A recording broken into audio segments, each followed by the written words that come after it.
Drama की शुरुआत होती है हमारी फीमेल लीड शीलिंग से। शीलिंग एक आम लड़की है जिस पर पूरी फैमिली की जिम्मेदारी है। उसके माँ बाप बीमार हैं, भाई शीवेन जेल में है और इन सब के बीच उसने पैसों के लिए एक कॉन्ट्रैक्ट साइन किया है। 5 मिलियन के बदले में उसे वेन फैमिली के बेटे वेन यूवेई के साथ टाइम स्पेंड करना था और उसके बेबी को बर्थ देना था। शीलिंग सीधा वेन यूवेई के रूम में पहुंच जाती है। उस टाइम वेन यूवेई नशे में होता है। वो शीलिंग से कहता है, तुम्हें यहाँ कौन लाया है? अभी के अभी बाहर निकलो। शीलिंग उससे कहने लगती है कि आर्टिफिशियल इंसेमिनेशन बार बार फेल हो रहा है। डॉक्टर ने कहा है अब नेचुरल चाइल्ड बर्थ ही अब लास्ट ऑप्शन है। ये कहकर वो वेन यूवेई को जबरदस्ती किस करने लगती है, लेकिन वेन यूवेई उसे पीछे हटा देता है। लेकिन शीलिंग उसे फिर से उठकर उसके करीब जाने लगती है और कहने लगती है, आपकी मॉम ने कहा था अगर आप मुझे अपने करीब नहीं आने देंगे तो मैं आपके अनकॉन्शियसनेस में आने का वेट करूं। वो उसके साथ जबरदस्ती करने लगती है, लेकिन यूवेई तैयार नहीं था। उसे किसी भी लड़की के साथ ऐसा कनेक्शन बनाना ही नहीं था। वेन यूवेई ने डिनर में जो सूप पिया था उसमें उसकी मॉम ने कुछ मिक्स किया हुआ था और उसका इफेक्ट होना शुरू हो गया था। वो शीलिंग से कहने लगता है, ये तुम्हारा लास्ट चांस है वरना तुम इस रूम से नहीं जा पाओगी। शीलिंग भी उससे कहने लगती है, मैं इस रूम से नहीं जाऊंगी। जिसके बाद वो दोनों में रात गुजारते हैं। अगली सुबह जब शीलिंग की आंख खुलती है तो वेन यूवेई वहीं खड़ा होता है और गुस्से में उसे सीधा जाने को कहता है। तब शीलिंग उससे कहती है, यहाँ मेरे कपड़े नहीं है, क्या मैं खुद को कवर करने के लिए आपका ब्लैंकेट ले सकती हूँ? यूवेई उससे कहने लगता है, हाँ ठीक है, और इसे रिटर्न करने की जरूरत नहीं है। शीलिंग बाथरूम में जाती है और तभी उसके फियांसे चेन का उसे वॉइस मैसेज आता है जिसमें वो कह रहा था कि तुम कहाँ चली गई? मैंने तुम्हारे पेरेंट्स के इलाज के लिए पैसे जमा कर लिए हैं और तुम्हारे भाई को जेल से निकालने के लिए भी पैसे इकट्ठे कर रहा हूँ। मेरे डैड ने बताया तुमने मेरे सारे एंगेजमेंट गिफ्ट्स वापस कर दिए हैं, क्या तुम मुझसे एंगेजमेंट तोड़ना चाहती है? उसकी बातें सुनकर शीलिंग बहुत रोने लगती है। यहाँ हमें एक फ्लैशबैक भी दिखाया जाता है जहाँ यूवेई की मॉम खुद शीलिंग से मिलने आई थी। वो कॉन्ट्रैक्ट दिखाते हुए कह रही थी कि मुझे पता है तुम्हें अर्जेंटली पैसे चाहिए, डील सिंपल है, वेन यूवेई के बच्चे की माँ बनो, 2 मिलियन प्रेगनेंसी कंफर्म होने पर और बाकी 3 मिलियन बाद में। यहाँ शीलिंग अपनी मजबूरी की वजह से ना चाहते हुए भी कॉन्ट्रैक्ट पर साइन कर देती है। प्रेजेंट में शीलिंग रोते हुए चेन को सॉरी बोल रही होती है। वहीं दूसरी तरफ यूवेई की मॉम उसके रूम में आती है और कहने लगती है कि मुझे पता है तुम गुस्से में हो। यूवेई भी गुस्से से कहने लगता है, मैंने सिर्फ आर्टिफिशियल इंसेमिनेशन के लिए हाँ की थी। उसकी मॉम कहने लगती है, क्या फर्क पड़ता तरीका आर्टिफिशियल हो या नेचुरल, तुम्हें वेन ब्लड लाइन के लिए ये करना ही होगा। वो वेन यूवेई को शीलिंग का साइन किया हुआ कॉन्ट्रैक्ट दिखाती है। वेन यूवेई याद करता है कि कल शीलिंग सिर्फ पैसों के लिए ये सब कर रही थी। गुस्से में वो जाने लगता है, लेकिन उसकी मॉम जोर से कहने लगती है, तुम चाहो या ना चाहो लेकिन जल्दी प्रेगनेंसी नहीं हुई तो मैं कोई दूसरी लड़की ले आऊंगी। वहीं शीलिंग अपनी मॉम से कॉल पर बात कर रही थी और कह रही थी, मॉम जो पैसे मैंने ट्रांसफर किए हैं वो आपको मिल गए। शीलिंग की मॉम कहने लगती है, तुम्हारे पास इतने सारे पैसे कहाँ से आए? वो अपनी मॉम से कहने लगती है, मॉम मैं पार्ट टाइम जॉब कर रही हूँ, शहर में लोग काफी अमीर हैं इसलिए यहाँ पैसे कमाने आसान है। तभी वहाँ यूवेई की मॉम आती है और पूछती है, वो एच ब्रांड वाली ड्रेस क्या रिपेयर हो गई? शीलिंग कहती है, हाँ वो ठीक हो गई है। यूवेई की मॉम कहती है,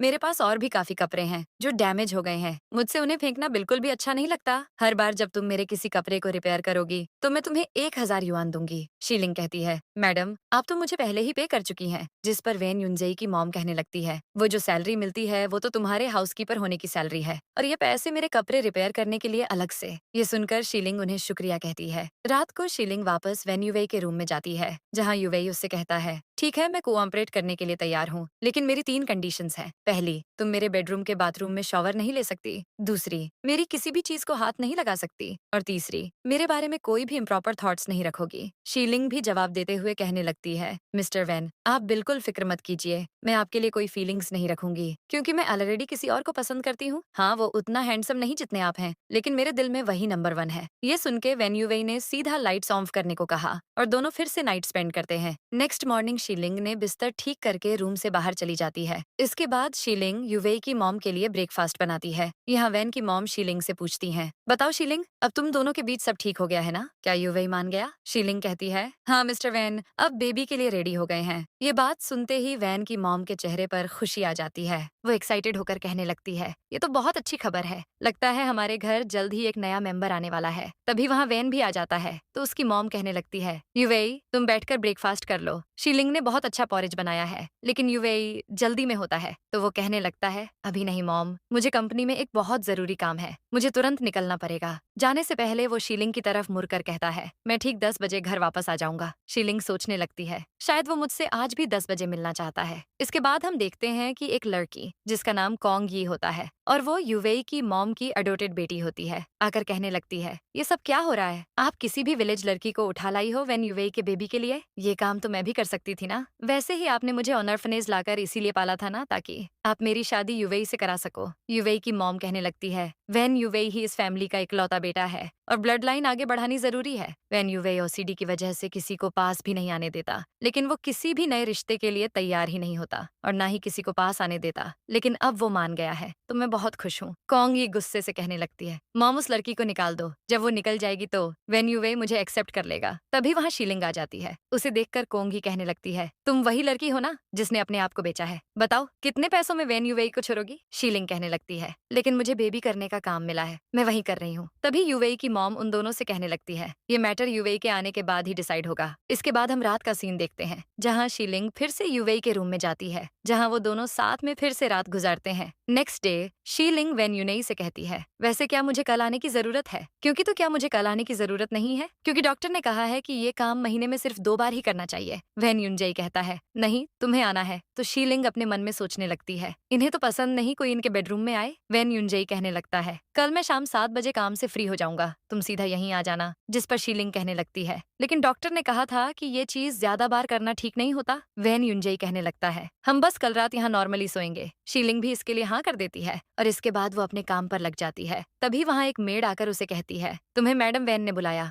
जब शीलिंग उनके पास जाती है तो उसे अपनी फ्रेंड की स्कर्ट रिपेयर करने के लिए देती है और कहती है कि वो तुम्हें इसे ठीक करने के 1000 देंगी। शीलिंग कहने लगती है कि इतने पैसों की जरूरत नहीं, ये तो 100 में ही हो जाएगा। यूवेई की मॉम मुस्कुराकर कहती है, पैसे कमाने का मौका मिले तो ले लेना चाहिए, अपना टैलेंट यूज करो। शीलिंग मान जाती है और उस स्कर्ट को रिपेयर करने लग जाती है। तभी वहाँ कोंगी आकर जानबूझकर शीलिंग को धक्का दे देती है, जिससे उसके हाथ में सिजर लग जाती है और काफी खून बहने लगता है। तभी वहाँ वेन यूवेई आ जाता है और सब कुछ देख लेता है। वो सीधा कोंगी पर चिल्लाता है, अभी इसी टाइम शीलिंग से सॉरी बोलो। फिर वेन यूवेई शीलिंग के हाथ की केयर करते हुए कहने लगता है, तुम्हें इतनी ज्यादा चोट लगी है, मैं तुम्हें हॉस्पिटल ले चलता हूँ। शीलिंग इनकार करती है तो वेन यूवेई गोद में उठाकर ले जाता है। ये देखकर कोंगी को और भी ज्यादा गुस्सा आ जाता है। हॉस्पिटल में डॉक्टर ने टेटनस का इंजेक्शन लगाना जरूरी बताया। शीलिंग इंजेक्शन से बहुत डरती थी, इसलिए वो मना करने लगती है। उसकी आंखों में आंसू भी आ जाते हैं। तब वेन यूवेई आंसू पोंछने के लिए उसे अपना रुमाल देता है और यहाँ से हमें पहली बार वेन यूवेई का वह साइड दिखता है जो वो अक्सर छुपाता रहता है, एक बहुत केयरिंग साइड। घर वापस आने पर यूवेई की मॉम शीलिंग से कहने लगती है, तुम्हें ज्यादा चोट तो नहीं आई? जिस पर शीलिंग कहने लगती है, नहीं मैम, थोड़ी सी ही इंजरी हुई है, ज्यादा फिक्र करने वाली बात नहीं है। वो कहने लगती है, फिर तो ठीक है। इसके बाद जब यूवेई अपने रूम में जा रहा होता है तो शीलिंग उससे कहने लगती है, बस मैं अभी कुछ देर में शॉवर लेकर आती हूँ। यूवेई के वहाँ से जाते ही कोंगी आ जाती है और शीलिंग को सुनाते हुए कहने लगती है, तुम कितनी अच्छी एक्टिंग कर लेती हो, पहले मुझसे पैसा लेकर घर छोड़ने के लिए मान गई थी। मुझे लगा तुम्हारे मन में यूवेई के लिए कोई फीलिंग नहीं है, लेकिन तुम तो बहुत बड़ी मैनिपुलेटर हो। शीलिंग कहती है, शायद आपको कोई गलतफहमी हुई है, मैं बस यहाँ अपना काम कर रही हूँ। लेकिन कोंगी तो कहने लगती है, तुम यूवेई को सेड्यूस कर रही हो ताकि उससे शादी करने के लिए अपनी जगह सिक्योर कर सको। क्या तुम्हें डर नहीं है कि तुम्हारी पूरी फैमिली को इसका अंजाम भुगतना पड़ सकता है? शीलिंग कहने लगती है, मैं सिर्फ कॉन्ट्रैक्ट के लिए काम कर रही हूँ ताकि बदले में पैसे मिल सके, मेरा कोई और इरादा नहीं। इसलिए आप थोड़ा सोच समझ कर अपने वर्ड्स यूज करिए और प्लीज इस सब में मेरी फैमिली को इन्वॉल्व करने की जरूरत नहीं है। कोंगी कहने लगती है, तुम एक नौकर हो, इसलिए तुम्हें मेरी बात सुननी पड़ेगी, समझी? शीलिंग कहने लगती है, देखिए मैं बस अपना काम कर रही हूँ और अगर आपको कोई भी प्रॉब्लम है तो अपनी फोस्टर मॉम से बात करिए। कोंगी तो गुस्से में शीलिंग को फिर से धक्का दे देती है, लेकिन इस बार वेन यूवेई वहाँ आकर शीलिंग को बचा लेता है। वो कोंगी से कहने लगता है, शीलिंग मेरी लीगली मैरिड वाइफ है,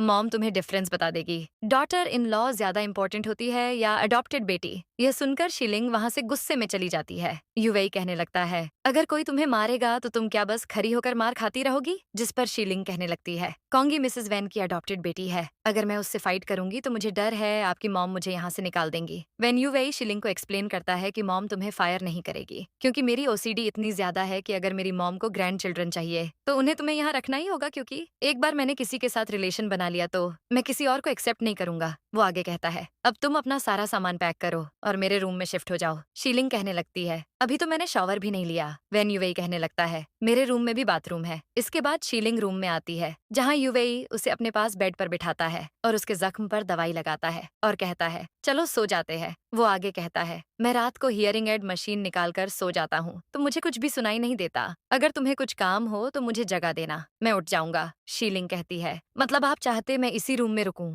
युवेई कहने लगता है, अब से हर रात तुम मेरे साथ इसी रूम में सोओगी। रात में जब शीलिंग सो रही होती है तो वो युवेई के गले लग जाती है, जिससे युवेई की नींद खुल जाती है। वो हियरिंग एड मशीन लगाकर शीलिंग की बातें सुनता है, जो नींद में कह रही थी, भाई मैं तुम्हें जेल से बाहर निकाल लूंगी, फिक्र मत करो। मॉम डैड, मैं आपको बहुत मिस कर रही हूँ, मैं सब ठीक कर दूंगी। वो अपने असिस्टेंट को मैसेज करता है कि शीलिंग की फैमिली की प्रॉब्लम के बारे में पता लगाओ और उसके भाई का केस भी इन्वेस्टिगेट करो। अगली सुबह शीलिंग लेट उठती है तो वो जल्दी से जाने लगती है। वेन युवेई कहता है कि फिक्र मत करो, ब्रेकफास्ट की जिम्मेदारी दूसरी मेड को दे दी है, तुम आराम करो। फिर वो शीलिंग के हाथ पर दवाई लगाने जाता है तो शीलिंग कहने लगती है, अब मेरा हाथ हील हो गया है। युवेई कहता है, चुपचाप बैठ जाओ। शीलिंग चुपचाप बैठ जाती है और युवेई उसके हाथ पर दवाई लगाता और पूछता है, तुमने मेरी मॉम से कितने पैसों का कॉन्ट्रैक्ट साइन किया था? शीलिंग बताती है, 5 मिलियन। युवेई कहता है, ठीक है, मैं अपनी सेक्रेटरी से कहूंगा वो तुम्हें 5 मिलियन दे दे। शीलिंग कहने लगती है, क्या आपको डर नहीं लगता मैं आपके पैसे लेकर भाग जाऊंगी? तो युवेई कहता है, क्या तुम सच में भागोगी? शीलिंग कहती है, नहीं। जिस पर युवेई कहने लगता है, मुझे तुम पर यकीन है। फिर वो शीलिंग से अपना कोट लाने के लिए कहता है, जिसके बाद शीलिंग कोट लाकर उसे पहनाने में मदद करती है। वो उसे टाई भी पहनाने को कहता है, लेकिन शीलिंग को टाई बनानी नहीं आती होती। तब युवेई कहने लगता है, ठीक है, मैं तुम्हें सिखाता हूँ। इसके बाद वो उसे टाई बनाना सिखाता है। फिर युवेई एक पेपर पर अपना प्राइवेट नंबर लिख शीलिंग को देते हुए कहता है, ये मेरा प्राइवेट नंबर है, अगर कोई भी तुम्हें परेशान करे तो सीधा मुझे कॉल कर देना।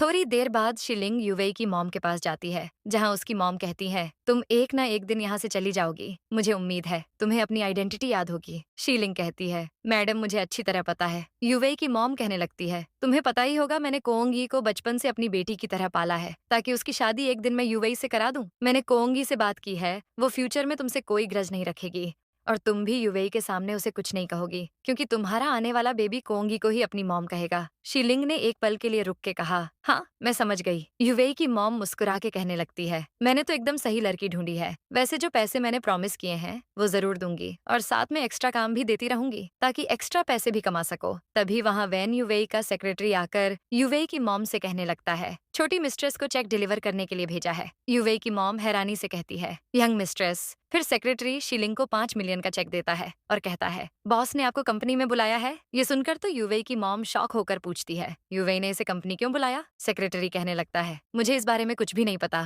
तभी वहाँ कोंगी आकर कहने लगती है, देखा मॉम, वो लड़की युवेई को कैसे फंसा रही है। तभी तो युवेई ने अपने सबसे काबिल सेक्रेटरी भेजा है उसे पिकअप करने के लिए। युवेई की मॉम कहने लगती है, तुम ठीक कह रही हो, पहले तो युवेई उसे देखता भी नहीं था, लेकिन जब से वो दोनों साथ सोए हैं तब से चीजें आउट ऑफ कंट्रोल हो रही हैं। कोंगी कहने लगती है, तभी तो मैं कह रही हूँ मॉम, आप इस लड़की को वापस भेज दो। युवेई की मॉम कहने लगती है, युवेई उस लड़की के अलावा किसी और लड़की को उसके पास नहीं आने देगा, इसलिए उसका बेबी इसी लड़की से होगा। वहीं दूसरी तरफ शीलिंग युवेई की कंपनी पहुंच जाती है। सेक्रेटरी उससे कहता है कि मैम बॉस अभी मीटिंग में है, आप तब तक यहाँ उनका वेट करो। शीलिंग तो वैन युवेई का ऑफिस देख के ही खुश हो जाती है और व्यू देखने लगती है। तभी वहाँ युवेई आकर कहने लगता है, क्या तुम्हें ये व्यू पसंद आया? शीलिंग कहने लगती है, हाँ, क्या मैं पिक्चर्स क्लिक कर सकती हूँ? ये सुनकर शीलिंग खुश होकर पिक्चर्स क्लिक करने लगती है। फिर शीलिंग 5 मिलियन का चेक वैन युवेई को वापस करने लगती है और कहती है कि आपकी मॉम ने मुझे पहले ही पैसे दे दिए हैं, वो काफी है, मुझे डर है मैं ये खो ना दूं, इसलिए आप ये वापस ले लो। युवेई कहने लगता है, इसे अपने पास रखो। शीलिंग बार बार इनकार करने लगती है। वैन युवेई कहने लगता है, तो ठीक है, फिर इसे फेंक दो, मुझे ये नहीं चाहिए। इसलिए शीलिंग उस चेक को रख लेती है।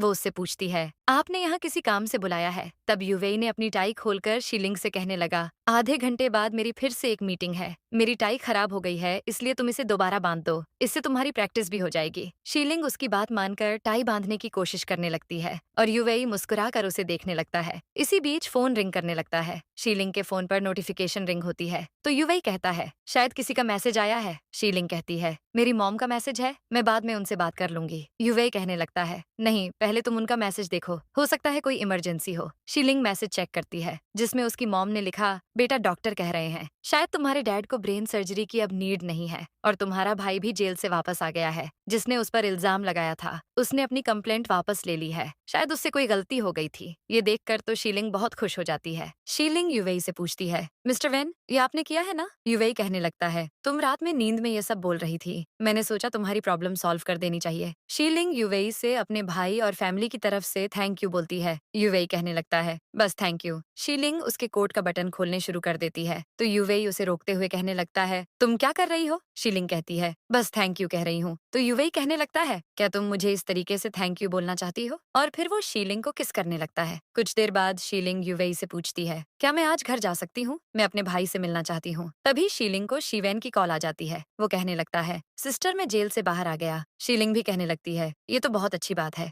अब तुम मॉम डैड का अच्छे से ख्याल रखना। शिवेन कहता है, वैसे सिस्टर आज मुझे चेन था और वो तुम्हारे बारे में पूछ रहा था। शीलिंग ने कहने, तुम उसे मेरे बारे में कुछ भी मत बताना। मैं अभी अपने काम में बिजी हूँ। जब फ्री हो जाऊंगी मैं उससे खुद मिलूंगी। ये कहकर वो कॉल कट कर देती है। तभी वहाँ युवेई का सेक्रेटरी आकर युवेई से कहने लगता है, सर शेयर होल्डर मीटिंग पहले ही 2 घंटे लेट हो गई है। तब युवेई कहने लगता है, उनसे कहो मैं बस 10 मिनट में आता हूँ। इसके बाद वो शीलिंग को फिर से अपनी टाई पहनाने के लिए देता है और इस बार शीलिंग अच्छे से टाई बना देती है। फिर वो शीलिंग से कहता है, तुम मेरा इंतजार करो, मैं तुम्हें घर ड्रॉप कर दूंगा। युवेई के वहाँ से जाने के बाद शीलिंग के फोन पर चेन का मैसेज आता है, जिसमें उसने लिखा था, मैं जानता हूँ तुम मैसेज देख रही हो, क्या तुम मुझे रिप्लाई दे सकती हो? मुझे तुम्हारी फिक्र हो रही है। ये देखकर शीलिंग की आंखों में आंसू आ जाते हैं और वो चेन का नंबर ब्लॉक कर देती है और रोने लगती है। इसके बाद शीलिंग को युवेई की कॉल आती है और वो उससे कहता है, मुझे थोड़ा टाइम लगेगा, इसलिए तुम मेरे सेक्रेटरी के साथ घर चली जाओ। इसके बाद जब वो घर आती है तो युवेई की मॉम उसे बात करने के लिए बुलाती है, लेकिन जब उन्हें पता चलता है युवेई ने बस शीलिंग को टाई पहनाने के लिए बुलाया था तो वो शॉक होकर कहने लगती है, क्या उसने सिर्फ टाई पहनाने के लिए तुम्हें बुलाया था? शीलिंग भी कहने लगती है, मैम आप गलत मत समझिए, मैं बस कर रही हूँ, मेरे मन में इसके अलावा कुछ भी नहीं है। युवेई की मॉम कहने लगती है, तुम बहुत ओवर थिंकर हो, मैं तो बस कैजुअली पूछ रही थी। अगले सीन में हम शीलिंग को युवेई की कोट पर आयरन करते हुए देखते हैं। तभी वहाँ युवेई आकर उससे पूछने लगता है, तुमने अपने शहर जाने के लिए टिकट्स बुक कर दिए? शीलिंग कहती है, अभी नहीं किए। तो युवेई कहने लगता है, तो अपने सेक्रेटरी से कहकर करा दूंगा। शीलिंग कहने लगती है, नहीं नहीं मेरे पास पैसे हैं, आप रहने दीजिए। युवेई कहता है, कितने? 5 मिलियन। ये कहकर वो उसे अपने पास खींचता है और किस करने के लिए जैसे ही आगे बढ़ता है तो शीलिंग कहने लगती है, रुक जाइए। युवेई कहने लगता है, लेकिन तुम्हें तो काइंडनेस रिपे करने का यही तरीका पसंद है ना? ये कहकर वो उसे किस कर लेता है। नेक्स्ट डे शीलिंग अपने घर जाने के लिए सामान पैक कर रही होती है। तभी वहाँ एक मेड आकर कहने लगती है, क्या तुम्हें मैम ने फायर कर दिया? शीलिंग कहने लगती है, अरे नहीं, मेरा भाई वापस आ गया है तो बस मैं उससे मिलने के लिए जा रही हूँ। मेड कहने लगती है, वैसे तुम हांगकांग अपने भाई की बेल के लिए पैसे कमाने आई थी ना? अब तो तुम्हारा भाई बाहर आ गया है तो तुम तो वहाँ से इजीली भाग सकती हो और तुम्हें प्रेग्नेंट भी नहीं होना होगा। शीलिंग कहने लगती है, मिस्टर वैन ने मेरी बहुत बड़ी प्रॉब्लम सॉल्व की है और उसके बदले में कॉन्ट्रैक्ट तोड़ कर ऐसे भाग जाऊं, ये अनफेयर होगा। मेड कहने लगती है। अगले सीन में शीलिंग अपने घर जाती है। जैसे ही उसका छोटा भाई हान उसे देखता है तो बहुत खुश हो जाता है और एक्साइटमेंट में कहने लगता है, आप अचानक यहाँ कैसे आ गई? शीलिंग कहने लगती है, अरे ये मेरा ही घर है, अगर मैं यहाँ नहीं आऊंगी तो और कहाँ जाऊंगी? लेकिन हान के चेहरे पर खुशी के साथ साथ गिल्ट भी क्लियरली दिख रहा होता है। वो धीरे से कहता है, सिस्टर मुझे सब पता है, मेरी वजह से आप सबको कितनी प्रॉब्लम्स हुई। आपने मुझे जेल से निकलवाने के लिए कितनी जगह जाकर पैसे मांगे लेकिन किसी ने भी हेल्प नहीं की। इसी वजह से आपको इतनी दूर जाकर काम करना पड़ा और मेरी वजह से ही आपकी एंगेजमेंट भी टूट गई। शीलिंग कहने लगती है, बकवास मत करो मेरी और चेन की एंगेजमेंट टूटने की वजह तुम नहीं हो। लेकिन शिवेन कहने लगता, मुझे अभी भी यकीन नहीं हो रहा। शीलिंग कहती है,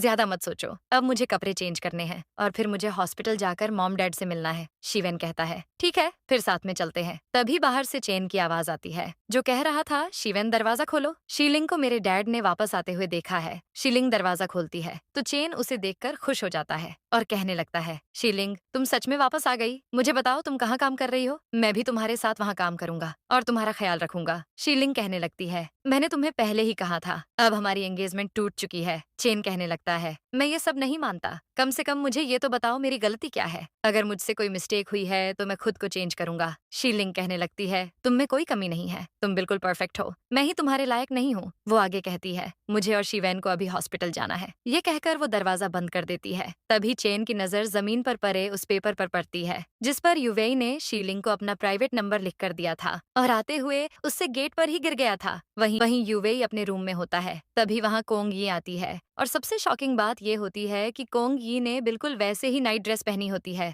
जैसी शीलिंग पहनती थी। ये देखकर युवई गुस्से में अपनी मॉम के पास जाकर कहने लगता है, मॉम मेरे हांगकांग में और भी घर हैं, आप चाहती हैं मैं वहाँ शिफ्ट हो जाऊँ? उसकी मॉम कहने लगती है, आखिर हुआ क्या है? इतने में कोंग यी भी वहाँ आ जाती है और युवई को नाइट ड्रेस में देखकर गुस्सा करने लगती है और युवई से कहती है, मैं इस बारे में इससे जरूर बात करूंगी, ऐसा फिर दोबारा नहीं होगा, अब तुम अपने रूम में जाओ। तभी युवई किसी को कॉल करके डोर लॉक चेंज करने के लिए कहता है। इसके बाद वो अपने रूम में बैठा हुआ ड्रिंक कर रहा था, तभी उसे चेन की कॉल आती है। युवई उससे पूछता है, तुम कौन हो? तो चेन कहने लगता है, क्या आप शीलिंग को जानते हैं? आप उसके बॉस हैं। युवई भी कहने लगता है, क्या तुम चेन बोल रहे हो? चेन कहता है, हाँ तो शीलिंग ने ही आपको मेरे बारे में बताया है। एक्चुअली मैं उसका फियांसे हूँ, मुझे उसकी फिक्र रहती है, वो घर से इतना दूर काम करती है, इसलिए मैं उसके साथ रहना चाहता हूँ। युवई उससे पूछता है, तुम्हें मेरा नंबर कहाँ से मिला? क्या शीलिंग ने जब तुम्हें मेरा नंबर दिया था, क्या उसने मेरे बारे में बताया मैं कौन हूँ? ये कहकर वो कॉल कट कर देता है। कॉल कट करने के बाद युवई काफी अपसेट हो जाता है। वहीं शीलिंग भी युवई के बारे में सोच रही थी। फिर वो अपना फोन उठाकर सोचती है, क्या मुझे मिस्टर वैन को मैसेज करना चाहिए? लेकिन फिर वो खुद को रोकते हुए सोचने लगती है, शायद मुझे उन्हें डिस्टर्ब नहीं करना चाहिए। शीलिंग अपने भाई को बताने लगती है, जब उनके पेरेंट्स हॉस्पिटल से आ जाएंगे तो उन्हें उसे कब क्या करना है। उसका भाई कहने लगता है, तुम क्या चाइनीज न्यू ईयर पर घर नहीं रहोगी? शीलिंग कहने लगती है, कुछ पता नहीं। जिस पर उसका भाई कहता है, सिस्टर तुमसे घर से इतना दूर कभी नहीं रही और ना ही कभी चाइनीज न्यू ईयर फैमिली के बिना सेलिब्रेट किया। वो आगे कहता है, वैसे अब तुम रिजाइन करके वापस घर क्यों नहीं आ जाती? शीलिंग कहने लगती है, मैंने कॉन्ट्रैक्ट साइन किया है, मुझे अपना काम पूरा करना ही होगा। फिर वो कहने लगती है, मैं मार्केट से डिटर्जेंट खरीद कर लाती हूँ, तुम वॉशिंग मशीन पर नजर रखना। शीलिंग के वहां से जाते ही उसके फोन पर युवई की कॉल आती है,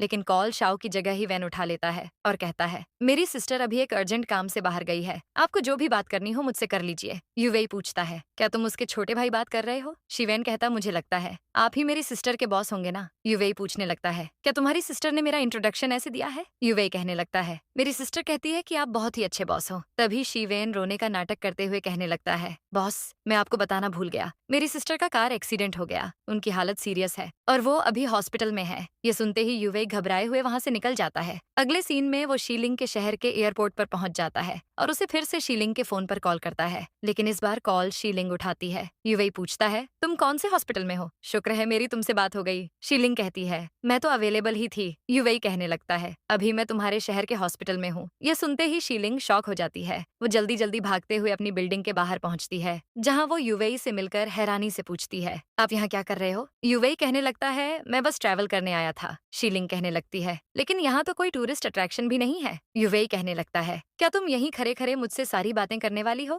जिस पर शीलिंग कहने लगती है, माफ कीजिए, आप बुरा ना माने तो आप मेरे घर चलिए। लेकिन वेन तुरंत मना कर देता है। वो कहता है, नहीं, मैं कभी भी किसी और के घर रात में नहीं रुकता। एक काम करो, मेरे लिए कोई अच्छा सा क्लीन होटल ढूंढो और वहाँ एक रूम बुक कर दो। इसके बाद शीलिंग युवई को एक होटल रूम में ले आती है और उससे कहती, अब आप आराम करिए, मैं अपने घर जा रही हूँ। लेकिन जैसे ही वो जाने लगती है, युवई उसे रोक लेता है और कहता है, तुम अभी नहीं जा सकती। फिर वेन अचानक शाओ के करीब आ जाता है और उसे किस कर लेता है, जिसके बाद शीलिंग वही रात गुजारती है। नेक्स्ट मॉर्निंग युवई जब उठता है तो सबसे पहले शीलिंग को अपने पास देखकर खुश हो रहा होता है। उसके बाद वो शॉवर लेने चला जाता है। उसके जाते ही शीलिंग को उसकी फ्रेंड की कॉल आती है। वो शीलिंग से पूछती है, तुम कहाँ हो? तुम्हारे भाई ने कहा तुम कहीं खो गई हो। शीलिंग कहने लगती है, दरअसल मैं एक फ्रेंड के घर आ गई थी, हम दोनों काफी देर तक बातें करते रहे, इसलिए मैं वहीं रुक गई। उसकी सारी बातें युवई सुन लेता है। वो कहने लगता है, तुम और तुम्हारा भाई बिल्कुल एक जैसे हो, एकदम झूठे। इसके बाद शीलिंग अपने घर से न्यू बेडशीट लेकर आती है और उसे एक कपड़ों का बैग देती है जिसमें उसी का नाइट सूट होता है। इसके बाद जब युवई नाइट सूट पहनकर आता है तो उसे देखकर शीलिंग हंसने लगती है और वो ऑकवर्ड होने लगता है। वो आगे कहती है, अब मैं मार्केट जाकर आपके लिए कपड़े ले आती हूँ, तब तक आप थोड़ा रेस्ट कर लो, लीजिए। इसके बाद युवई कहता है, मैंने अपनी हियरिंग एड मशीन निकाल रहा हूँ, इसलिए अगर तुम मुझे कॉल भी करोगी तो मुझे सुनाई नहीं देगा और मैं आराम से सो पाऊंगा। कुछ देर बाद जब शीलिंग वापस आती है तो वो युवई को ऐसे चैन से सोते हुए देखकर धीरे से उसके पास आ जाती है और चुपचाप उसे देखने लगती है। तभी अचानक युवई आंखें खोले बिना ही बोल पड़ता है, क्या मैं इतना गुड लुकिंग लगता हूँ? फिर हल्की सी मुस्कान के साथ कहता है, देखो तुम मुझे इतनी देर से देख रही हो तो थोड़ा सा रिव्यू तो बनता ही है। शीलिंग थोड़ी सी शर्माते हुए कहती है, हाँ, आप काफी गुड लुकिंग हो। युवई कहने लगता है, तुम्हारा जो बॉयफ्रेंड है, क्या वो मुझसे ज्यादा हैंडसम है? शीलिंग कहती है, मैंने बताया ना वो आप जितना हैंडसम नहीं है, वो तो बिल्कुल ऑर्डिनरी सा लड़का है। युवई कहने लगता, मैं समझ गया, वो एक ऑर्डिनरी लड़का है, फिर भी तुम्हें वही ज्यादा पसंद है। तभी शीलिंग के फोन पर उसके भाई की कॉल आती है। वो कहता है, सिस्टर एक बुरी खबर है, डैड की तबीयत अचानक बहुत खराब हो गई है। डॉक्टर ने कहा है कि उनकी तुरंत ब्रेन सर्जरी करनी पड़ेगी। ये बात सुनते ही शाओ बिल्कुल शॉक हो जाती है और तुरंत वो और युवेई हॉस्पिटल पहुंच जाते हैं। वहाँ उसकी मॉम और उसका भाई उसे डैड की कंडीशन के बारे में बताते हैं और बहुत रोते हैं। युवेई कहता है, आप लोग टेंशन मत लीजिए, मैं कुछ करता हूँ। शिवेन कहने लगता है, आप कौन हैं? युवेई जवाब देता है, मैं वही बॉस हूँ जिसे तुमने फोन पर बताया था कि तुम्हारी सिस्टर का एक्सीडेंट हो गया है। फिर वो साइड में जाकर फोन पर बात करता है और अपने सेक्रेटरी को कॉल करके एक एक्सपर्ट डॉक्टर का अरेंजमेंट करने के लिए कहता है। फिर शीलिंग उसके पास आकर कहने लगती, मिस्टर वैन, मैं यही रुकना चाहती जब तक मेरे डैड की सर्जरी नहीं हो जाती। उसकी आंखों से आंसू आने लगते हैं। युवेई उससे कहता है, जब तुम्हारे डैड ठीक हो जाएंगे तो तुम मुझे एंशिएंट माउंटेन पर ले चलना। वो शीलिंग के आंसू पोंछता है और कहता है, तुम फिक्र मत करो, मैंने एक अच्छे न्यूरोसर्जन को बुलाया है। शीलिंग उसका शुक्रिया करती है। तभी शीलिंग का भाई और मॉम भी वहाँ आकर युवेई का शुक्रिया करते हैं। युवेई उन्हें शांत करता है और सब लोग सर्जरी का रिजल्ट आने का वेट करते हैं। कुछ देर बाद डॉक्टर बाहर आकर बताते हैं कि सर्जरी सक्सेसफुल हो गई है। शीलिंग के डैड अब खतरे से बाहर है, बस अभी होश नहीं आया है। इसके बाद शीवेन और उसकी मॉम शीलिंग के डैड के पास होते हैं। जब शीलिंग खुशी से युवेई को हक कर लेती है और एक्साइटेड होकर कहती है, तुमने सुना, मेरे डैड ठीक हो गए। युवेई भी उसे हक करने ही वाला होता है, लेकिन शीलिंग थोड़ा पीछे हट जाती है और कहती है, सॉरी, मैं बहुत ज्यादा एक्साइटेड हो गई थी और भूल गई। प्लीज गुस्सा मत होना, कहीं मेरी वजह से आपके कपड़े गंदे तो नहीं हो गए? ये कौन सा ब्रांड है? बता दो, मैं नए खरीद कर दे दूंगी। युवेई हल्की सी मुस्कान के साथ पूछता है, क्या तुम अपने फियांसे को भी मिस्टर कहकर बुलाती थी? शीलिंग कहती है, नहीं। युवेई कहता है, तो फिर मुझे भी मिस्टर मत बोला करो। अगले सीन में हम देखते हैं युवेई शीलिंग को उसके घर तक छोड़ने आता है, जहाँ वो उसे बाएं बोलकर चला जाता है और उसे वहाँ चेन देख लेता है। वो शीलिंग से कहता है, वो आदमी कौन था? तो शीलिंग कहती है, धीरे से बोलो। चेन कहता है, क्या उसकी वजह से तुम उसकी वजह से दूर गई हो? शीलिंग कहती है, मैंने तुमसे कहा ना, मैंने इसलिए सगाई तोड़ी क्योंकि मैं तुम्हारे लायक नहीं हूँ, इसलिए अब तुम जाओ और मुझे कभी मिलने मत आना। जो अब फाइनली अपनी कंफ्यूजन को कंट्रोल नहीं कर पाता, वो ऑलमोस्ट रिक्वेस्ट करते हुए कहता है, प्लीज मुझे सच बताओ, अगर कोई प्रॉब्लम है तो हम दोनों मिलकर सॉल्व कर सकते हैं। ऐसे बिना वजह मुझे अपनी लाइफ से बाहर मत करो। अब शीलिंग समझ जाती है कि सच छुपाना बेकार है, इसलिए वो उससे सब कुछ बता देती है। कॉन्ट्रैक्ट, बेबी, मिस्टर वेन, सब कुछ। ये सुनते ही चेन बिल्कुल शॉक हो जाता है। अब तुम सब समझ गए होगे, इसलिए मैंने तुमसे डिस्टेंस बनाया। मैं तुम्हारी लाइफ के लायक नहीं हूँ। लेकिन चेन उसे छोड़ने को रेडी ही नहीं होता। वो तुरंत आगे बढ़कर शीलिंग को अपनी बाहों में ले लेता है और कहता है, पैसे ही प्रॉब्लम है ना? मैं फ्यूचर में बहुत पैसा कमाऊंगा, मैं तुम्हें किसी भी चीज की कमी नहीं होने दूंगा। शाओ उसे पुश करके दूर करने लगती है। तभी वहाँ युवेई आ जाता है और उसे पीछे हटाकर शीलिंग को अपने साथ होटल में ले जाता है और पूछता है, क्या तुम मेरे साथ सही फील नहीं करती? शीलिंग कहती है, मैंने जो भी रास्ता चुना खुद चुना, लेकिन आप मुझे समझ नहीं आते। युवेई कहने लगता है, बस इतना ही मतलब, तुम्हारे लिए मैं भी कॉन्ट्रैक्ट का हिस्सा हूँ। ये कहकर वो उसे जबरदस्ती किस करने लगता है। शीलिंग उसे पीछे धक्का देती है, जिसकी वजह से उसकी हियरिंग मशीन भी नीचे गिर जाती है और गुस्से में अपने होटल रूम में चला जाता है। शीलिंग उसे उठाती है और वापस देने जाती है, लेकिन उसे याद आता है कि हियरिंग मशीन के बिना युवेई उसकी आवाज सुन ही नहीं पाएगा। इसलिए वो एक छोटा सा नोट लिखती है। नोट में लिखती है, सॉरी, क्या मैंने आपको गुस्सा दिला दिया? अब आप आराम कीजिए, मैं आपकी हियरिंग मशीन रिसेप्शन पर दे देती हूँ। वो नोट्स डोर के नीचे से डाल ही रही होती है। तभी युवेई डोर खोलकर शीलिंग को अंदर खींच लेता है और किस करने लगता है और उस रात वो दोनों फिर एक ही रूम में रह जाते हैं। अगली सुबह युवेई शीलिंग को सोते हुए देखता है और उसे शी से ब्लैंकेट उड़ाकर वहीं एक चेक रखकर वहां से चला जाता है। अगला सीन में युवेई अपने ऑफिस में होता है,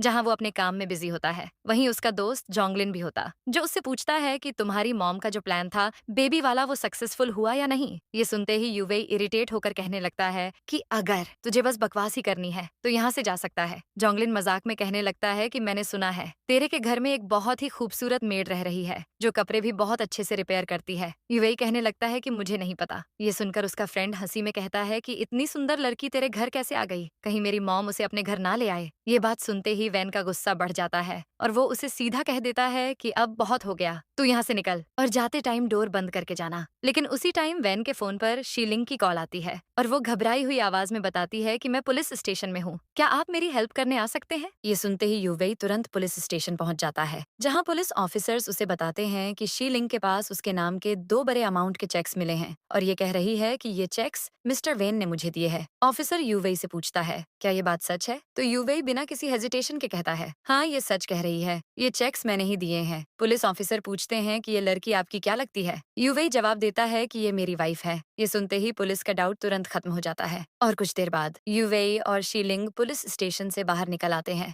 बाहर आकर शीलिंग यूवेई से माफी मांगते हुए कहने लगती है, मैंने काम के बीच आपको डिस्टर्ब कर दिया, मैं आपको बुलाना नहीं चाहती थी, लेकिन पुलिस ऑफिसर्स मेरी बात सुन ही नहीं रहे थे, इसलिए मजबूरी में कॉल करनी पड़ी। यूवेई उसकी बात सुनता तो है, लेकिन बिना कुछ कहे बस गुस्से में वहाँ से चला जाता है। अगले सीन में शीलिंग लगेज लेकर वापस यूवेई के घर पहुँच जाती है। घर आते ही यूवेई की मॉम उसे देखकर थोड़ी हैरान होती है और पूछती है तो यूवेई की मॉम पूछती है, तुम वापस आ गई? शीलिंग जवाब देती है कि मैं कैसे जा सकती हूँ, अभी मेरा कॉन्ट्रैक्ट पूरा नहीं हुआ है। ये सुनकर यूवेई की मॉम काफी खुश हो जाती हैं और सोचती हैं कि उन्होंने इस काम के लिए बिल्कुल सही लड़की चुनी है। फिर वो शीलिंग से कहती है, मेरी दोस्त का शॉल ठीक हो गया? शीलिंग कहती है, हाँ हो गया। तब यूवेई की मॉम उसे एड्रेस देकर कहती है कि तुम ये शॉल मेरी फ्रेंड के घर दे आओ। इसके बाद शीलिंग ऐसा ही करती है। जब वो शॉल देने के लिए जाती है तो घर के बाहर ही उसे यूवेई का फ्रेंड जोंगलिन आ जाता है। वो उसे देखकर कहता है कि क्या तुम वही लड़की हो जो यूवेई के घर में काम करती हो? शीलिंग हैरान होकर पूछती है कि आप कौन हो? तब वो बताता है कि जिसे वो शॉल देने जा रही है वो एक्चुअली में उसकी मॉम का है। शीलिंग उसे शॉल दे देती है। शॉल देखकर वो इम्प्रेस हो जाता है और कहता है कि तुमने तो बहुत अच्छा काम किया है,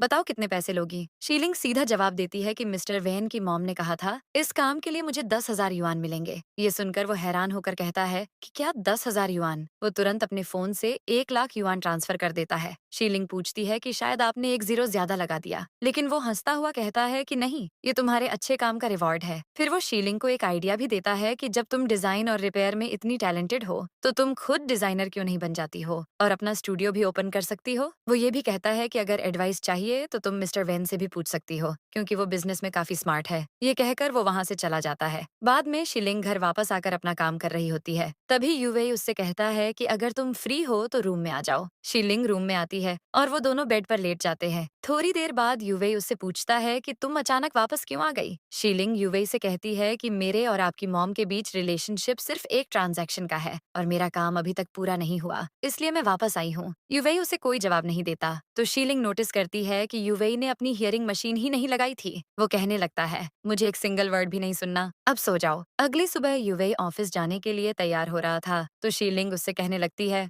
मैंने टाई बांधना प्रॉपरली सीख लिया है। फिर वो खुद ही उसकी टाई बांधने लगती है, जिससे यूवेई का मूड एकदम अच्छा हो जाता है और वो पूछने लगता है कि आज ब्रेकफास्ट में क्या बना है, मुझे भूख लगी है। जब वो डाइनिंग टेबल पर बैठता है तो उसकी मॉम भी थोड़ी सरप्राइज हो जाती है और पूछती है कि आज कंपनी में काम नहीं है क्या, जो तुम इतनी आराम से ब्रेकफास्ट करने बैठ गए हो? यूवेई बस कहता है कि हाँ मॉम, आज थोड़ा टाइम है। इस दौरान शीलिंग उन दोनों के लिए मिल्क सर्व कर रही होती है। तभी वहाँ कोंगी भी आकर यूवेई के पास वाली चेयर पर बैठने की कोशिश करती है, लेकिन यूवेई तुरंत उस चेयर को पकड़कर कहता है कि ये सीट ऑलरेडी रिजर्व्ड है, जिसकी वजह से कोंगी को मजबूरन दूसरी जगह बैठना पड़ता है। फिर जब शीलिंग कोंगी को मिल्क देने लगती है तो यूवेई उसे रोक देता है और कहता है कि उसे देने की जरूरत नहीं है, वो खुद ले सकती है। इसके बाद यूवेई शीलिंग से कहने लगता है कि तुम भी यहीं बैठकर हमारे साथ ब्रेकफास्ट करो, लेकिन शीलिंग मना कर देती है और कहती है कि मैं बाद में अपने रूम में खा लूंगी। तब यूवेई कहता है कि अगर ऐसा है तो मैं भी तुम्हारे साथ रूम में जाकर ब्रेकफास्ट करूंगा। ये सुनकर यूवेई की मॉम शीलिंग से कहने लगती है, तुम यहीं टेबल पर बैठकर खा लो, और शीलिंग को वहीं बैठना पड़ता है, जिसे देखकर कोंगी बहुत ज्यादा जलस हो जाती है। अगले सीन में हम देखते हैं कि शीलिंग यूवेई के कपड़े आयरन कर रही होती है और उसके दिमाग में जोंगलिन की कही हुई बात घूम रही होती है। यूवेई भी वहीं बैठा होता है, इसलिए उससे पूछती है, अगर मैं अपना एक स्टूडियो खोलना चाहूँ तो उसमें कितना इन्वेस्टमेंट लगेगा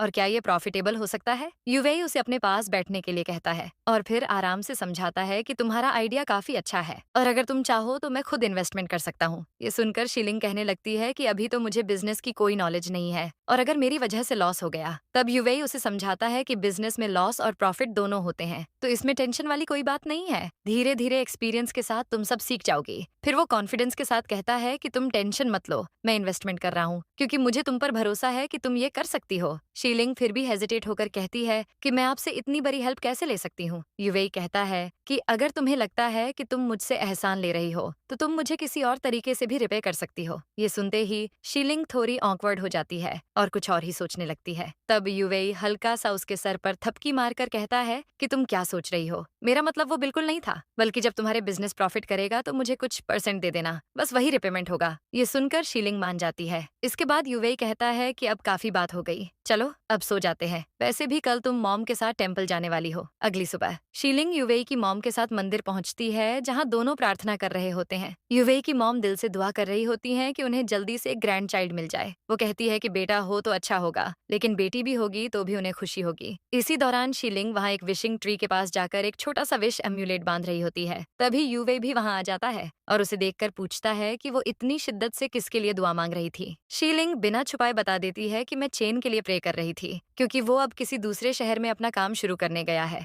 ये सुनते ही युवेई थोड़ा जेलस फील करता है। तब शाओ उसके हाथ में भी एक सेफ्टी एम्यूलेट दे देती है और कहती है कि ये तुम्हारे लिए है। ये देखकर युवेई खुश हो जाता है कि उसने उसके लिए भी प्रोटेक्शन की दुआ की है। उसके बाद युवेई शीलिंग को उसके नए स्टूडियो ले जाता है, जहाँ सब कुछ तैयार था। शीलिंग ये सब देखकर हैरान रह जाती है और फिर से पूछती है कि तुमने इतनी सारी प्रिपरेशन भी कर दी है, क्या तुम्हें बिल्कुल डर नहीं लगता कि कहीं मैं लॉस न कर दूं? युवेई उससे कहता है कि इतना ज्यादा मत सोचो और बस यहाँ साइन कर दो। शीलिंग कॉन्ट्रैक्ट पर साइन कर देती है। बाद में जब वो लोग घर वापस आते हैं और युवेई की मॉम को इस बिजनेस के बारे में पता चलता है, तो वो थोड़ी परेशान हो जाती हैं और पूछती हैं कि शीलिंग ने एक नया बिजनेस कैसे संभालेगी। तब युवेई अपनी मॉम को समझाता है कि मॉम आप मेरी जजमेंट पर डाउट ना करें, शीलिंग ये कर सकती है। जिस पर युवेई की मॉम कहती है कि मैं तुम्हें इतने सारे काम इसलिए दे रही थी ताकि तुम एक्स्ट्रा पैसे कमा सको, इसका मतलब ये नहीं था कि तुम हमारा काम छोड़कर अपना बिजनेस शुरू कर दो। शीलिंग तुरंत कहती है कि वो कॉन्ट्रैक्ट बिल्कुल नहीं भूली है। तब युवेई की मॉम उसे एक और बात समझाती है कि अगर वो प्रेग्नेंट हो गई तो फिर बार बार काम के लिए इधर उधर जाना मुश्किल हो जाएगा। शीलिंग इस बात पर हाँ कर देती है। फिर युवेई तुरंत कहता है कि ठीक है, अब हम अपने रूम में जा रहे हैं, और वो शीलिंग को साथ लेकर चला जाता है। अगले दिन से शीलिंग अपने नए काम पर बहुत सीरियसली लग जाती है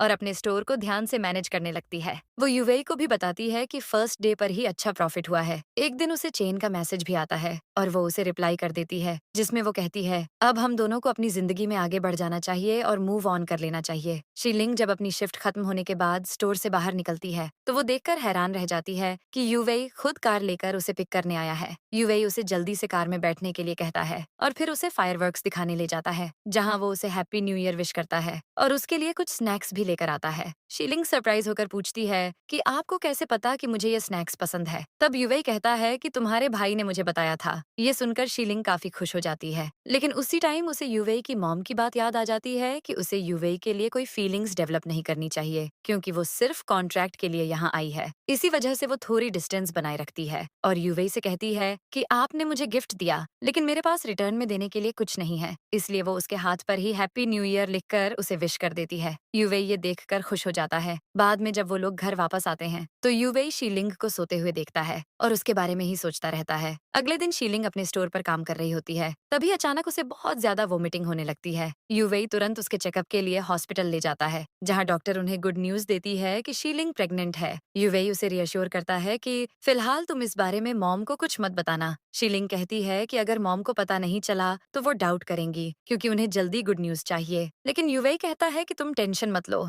मैं सब हैंडल कर लूंगा। इसके बाद वो दोनों घर लौट आते हैं और रूम में आकर युवेई शीलिंग से पूछता है कि फ्यूचर के लिए तुमने क्या सोचा है? जब बेबी हो जाएगा तो क्या तुम मेरे साथ रहोगी? शीलिंग सीधा जवाब देती है कि बेबी के बाद मैं यहाँ से चली जाऊंगी और इस सिटी में भी नहीं रहूंगी, लेकिन जाने से पहले मैं तुम्हें बिजनेस का सारा प्रॉफिट वापस करके जाऊंगी। ये सुनते ही युवेई काफी गुस्सा हो जाता है, क्योंकि उसने अपने फ्यूचर में उसके लिए कोई जगह ही नहीं रखी। गुस्से में वो अपना हियरिंग मशीन निकालकर सो जाता है और शीलिंग समझ ही नहीं पाती कि उसे क्या हो गया। अगले दिन युवेई ऑफिस में होता है, तब जोंगलिन उससे मिलने आता है और मजाक में कहता है कि तेरे घर वाली ब्यूटीफुल मेड को मैंने वीचैट पर ऐड कर लिया है। युवेई कहने लगता है मैंने उसका वीचैट डिलीट कर दिया है, क्योंकि अब वो सिंगल नहीं है। जोंगलिन पूछता है कि मुझसे ज्यादा फास्ट कौन हो सकता है? तब युवेई उससे पूछता है कि अगर किसी लड़की के दिल में पहले से कोई और हो तो उसका दिल कैसे जीता जाता है? जोंगलिन मजाक में कहता है पहले ये बता लड़की कौन है, वरना बिना प्रिस्क्राइब के मैं मेडिसिन कैसे दूंगा? युवेई कहता है कि तेरे पास उस लड़की का वीचैट है। जोंगलिन कहता है मेरे पास तो 2000 लड़कियों के वीचैट है, तू किसकी बात कर रहा है? तब अचानक उसे समझ आ जाता है और वो कहता है कहीं तू उस मेड की बात तो नहीं कर रहा? युवेई कहता है हाँ वही है। जोंगलिन पूछता है कि तो ये बताओ वो किसी को पसंद करती है? उन दोनों के बीच रिश्ता कितना आगे बढ़ चुका है? युवेई बताता है कि वो दोनों एंगेज्ड थे। इसके बाद जोंगलिन उसे कुछ टिप्स बताता है। इसके बाद हम देखते हैं कि यूवेई शीलिंग से मिलने उसके स्टूडियो जाता है और उसका हालचाल पूछता है। शीलिंग कहने लगती है, मैं एकदम ठीक हूँ, और वो दोनों बातें करने लगते हैं। यूवेई के वहां से जाने के बाद स्टूडियो की मैनेजर शीलिंग से कहने लगती है, मिस्टर वैन आपको कितना अच्छा ट्रीट करते हैं, आप दोनों बिल्कुल एक लविंग कपल की तरह लगते हो। ये सुनकर शीलिंग तुरंत मना कर देती है और कहती है कि ऐसा कुछ नहीं है, हम दोनों के बीच सिर्फ एक कॉन्ट्रैक्ट रिलेशनशिप है और कुछ भी नहीं। तब मैनेजर हंसकर कहती है कि कॉन्ट्रैक्ट हो या कुछ भी हो, मुझे तो लगता है मिस्टर वैन आपको पसंद करने लगा है। वो पूछती है कि अगर कभी यूवेई आपको अपनी फीलिंग्स कन्फेस कर दे तो आप क्या करोगे। शीलिंग सीधा जवाब देती है कि मैं प्रपोजल रिजेक्ट कर दूंगी, क्योंकि हम दोनों के बीच का डिफरेंस बहुत बड़ा है और हम एक दूसरे के लिए सही नहीं है। इसके बाद नेक्स्ट सीन में शीलिंग और यूवेई हॉस्पिटल जाते हैं, जहां डॉक्टर उन्हें बताती है कि बेबी बिल्कुल हेल्दी है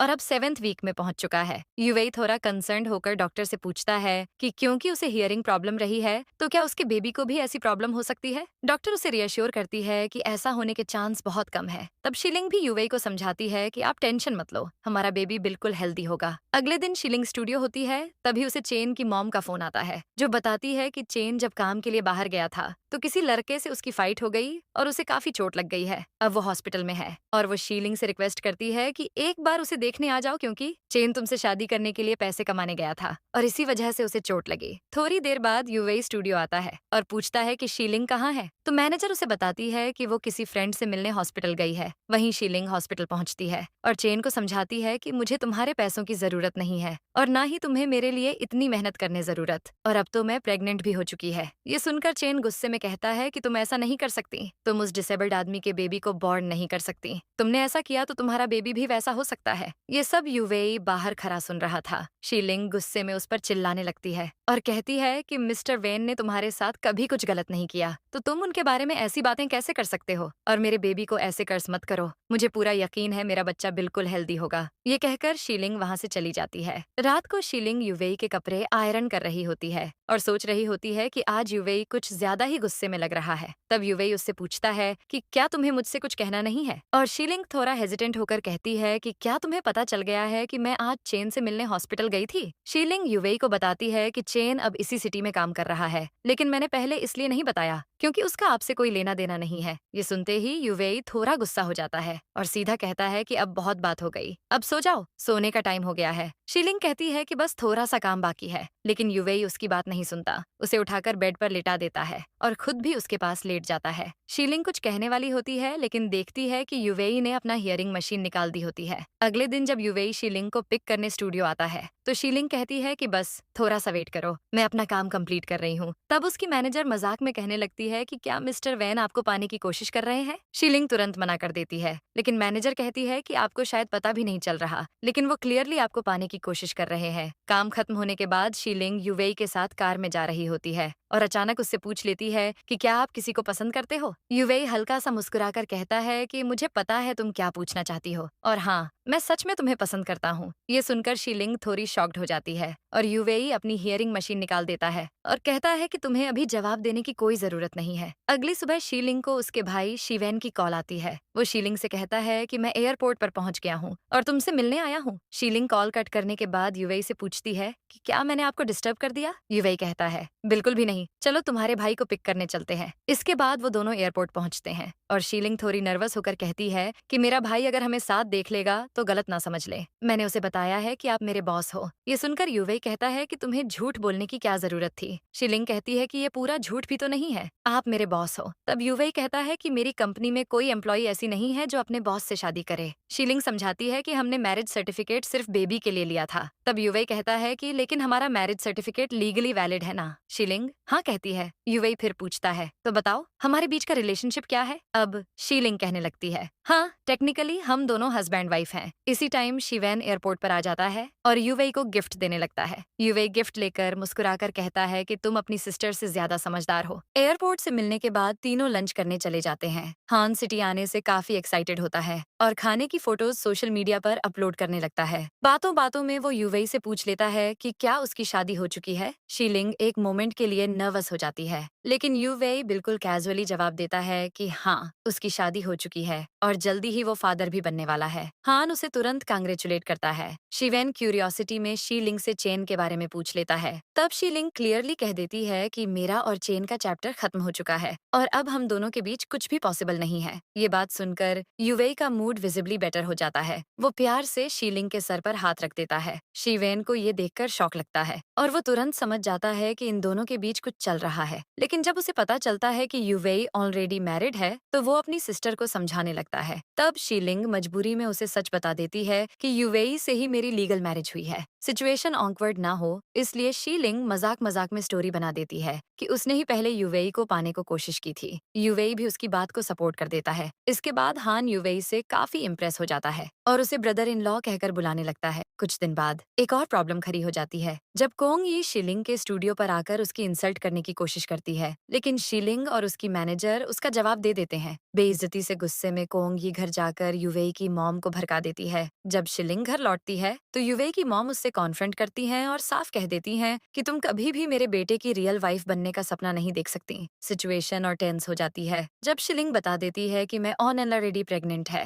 युवेई वहाँ आकर शीलिंग का साइड लेता है और अपनी मॉम को समझाता है कि जो आप चाह रही थी वही होने वाला है, उनका ग्रैंड चाइल्ड। लेकिन उसकी मॉम फिर भी गुस्से में वहाँ चली जाती है। आगे हम देखते हैं कि शिवेन को कुछ गुंडे किडनैप कर लेते हैं। शीलिंग अपने भाई को बचाने के लिए खुद वहाँ पहुँच जाती है। जैसे ही युवेई को इस बारे में पता चलता है वो भी तुरंत वहाँ आ जाता है और कॉन्फ्रंटेशन के दौरान शीलिंग को बचाते हुए खुद इंजर्ड हो जाता है। बाद में हॉस्पिटल में जब शीलिंग को होश आता है तो सबसे पहले वो अपने बेबी के बारे में पूछती है। युवेई उसे रियश्योर करता है कि हमारा बेबी बिल्कुल सेफ है, लेकिन वो उससे ये भी कहता है जो लापरवाही की है, अगर तुम्हें कुछ हो जाता तो मेरा क्या होता। हम देखते हैं तभी वहाँ युवेई की मॉम आकर शीलिंग को सुनाने लगती है कि ये सब तुम्हारी वजह से हुआ है, अगर मेरा बेटा मर जाता तो क्या होता। युवेई उन्हें अपने साथ रूम से बाहर ले जाता है और कहने लगता है, मॉम मैं अभी मरा नहीं जिंदा हूँ। उसकी मॉम उसे भी सुनाते हुए कहने लगती है कि मैं अभी के अभी ये कॉन्ट्रैक्ट खत्म कर रही हूँ। युवेई कहने लगता है, मॉम अगर आपने ऐसा किया तो मैं हमेशा के लिए घर छोड़कर चला जाऊंगा। उसकी मॉम गुस्से में वहाँ से चली जाती है। हम देखते हैं कि युवेई शीलिंग का हॉस्पिटल में बहुत ख्याल रख रहा होता है, लेकिन प्रॉब्लम यहीं खत्म नहीं होती। युवेई की मॉम गुस्से में शीलिंग के पास्ट का सीक्रेट उसकी फैमिली को बता देती है। ये सुनकर शीलिंग की मॉम को हार्ट अटैक आ जाता है। जैसे ही शिवेन शीलिंग को इस बारे में बताता है तो वो तुरंत ही हॉस्पिटल पहुंच जाती है और बहुत ज्यादा रोने लगती है। कुछ देर बाद उनकी सर्जरी होती है, लेकिन वो कोमा में चली जाती है। कुछ देर बाद हॉस्पिटल में चिल्लाते हुए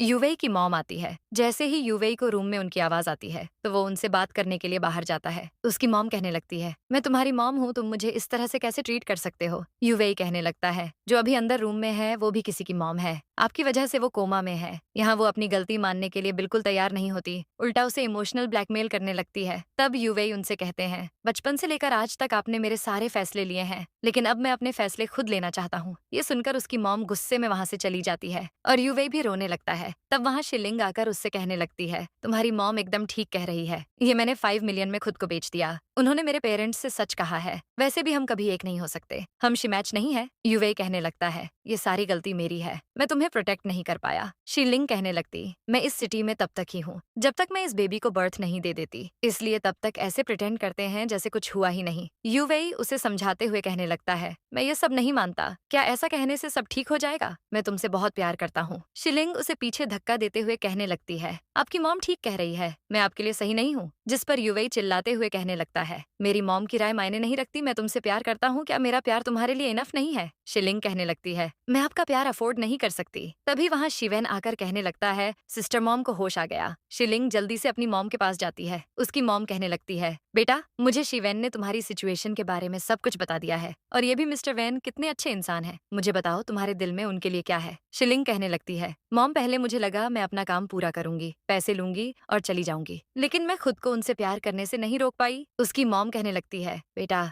ये लाइफ तुम्हारी है, मुश्किलों की वजह से खुशियों पर गिव अप मत करो, अपने दिल से पूछो क्या तुम उनके साथ रहना चाहती हो। शीलिंग पूछती है, मॉम आपको कोई प्रॉब्लम नहीं है। जिस पर वो कहने लगती है, मुझे क्या ही प्रॉब्लम होगी, कोई मेरी बेटी से इतना प्यार करता है, मैं तो बहुत खुश हूँ। ये सुनते ही शीलिंग रो पड़ती है। इसके बाद जहाँ हम शीलिंग को उसी एमुलेट वाले ट्री पर एक एमुलेट बांधते हुए देखते हैं। डाल ऊपर होने की वजह से उसका हाथ नहीं जा रहा होता, तब पीछे से युवई आकर डाल को नीचे करता है और शीलिंग अपने होने वाले बेबी के लिए प्रेयर करती है। इसके बाद हम पूरे 6 महीने बाद उसी सेम जगह पर युवई शीलिंग को देखते हैं, जहाँ इस बार इनके साथ उनका एक बेटा होता है और इस बार वो विश कर रहा होता है कि मुझे एक छोटी बहन चाहिए। शीलिंग और युवई मुस्कुराकर उससे प्रॉमिस करते हैं कि शायद उसकी ये विश भी जल्दी पूरी हो जाए, जिसके बाद वो पूरी फैमिली खुशी खुशी घर की ओर निकल जाते हैं और इसी स्वीट मोमेंट पर ये प्यारी सी स्टोरी यहीं एंड हो जाती है।